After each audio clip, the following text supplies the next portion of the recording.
Hi everyone, అందరు ఎలా ఉన్నారు?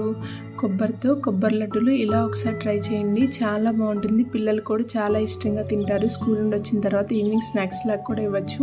ఒక ప్యాన్లోకి 2 స్పూన్స్ నెయ్యి యాడ్ చేసి అందులోకి ఒక హోల్ కోకోనట్ తీసుకొని గ్రేట్ చేసి వేసాను అనమాట. ఒక 5 మినిట్స్ ఫ్రై చేయండి. ఆ పచ్చివాసన అంతా పోయిన తర్వాత తీసుకొని పక్కన పెట్టేసేయండి. అదే ప్యాన్లోకి 1 కప్ బెల్లం తీసుకొని అందులో కొంచెం వాటర్ పోసి మెల్ట్ అయ్యేదాకా ఒకసారి కలపండి. ఆ తర్వాత ఒక గిన్నెలోకి ఫిల్టర్ చేసేయండి. ఏమన్నా పార్టికల్స్ ఉన్నా పోతాయి అన్నమాట. తర్వాత అదే ప్యాన్లోకి మనం ఫిల్టర్ చేసిన బెల్లం సిరప్ వేసేసిన తర్వాత మంచి తీగపాకం వచ్చేదాకా కలపండి. ఆ తర్వాత అందులోకి 1 స్పూన్ నెయ్యి యాడ్ చేసి మనం ఫ్రై చేసుకున్న కొబ్బరిని కూడా యాడ్ చేసేసి దగ్గరికి వచ్చేదాకా ఉంచండి.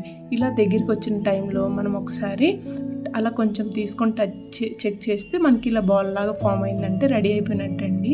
ఒక ప్లేట్లోకి నెయ్యి రాసేసి దాన్ని కొంచెంసేపు ఆరబెట్టేసి మన చేతికి నెయ్యి రాసుకొని మంచి బాల్స్ చేసుకొని ఆరబెట్టేసేయండి. ఇంతేనండి, ఎంతో టేస్టీగా ఉండే లడ్డూలు రెడీ అయిపోయినాయి. Thank you so much.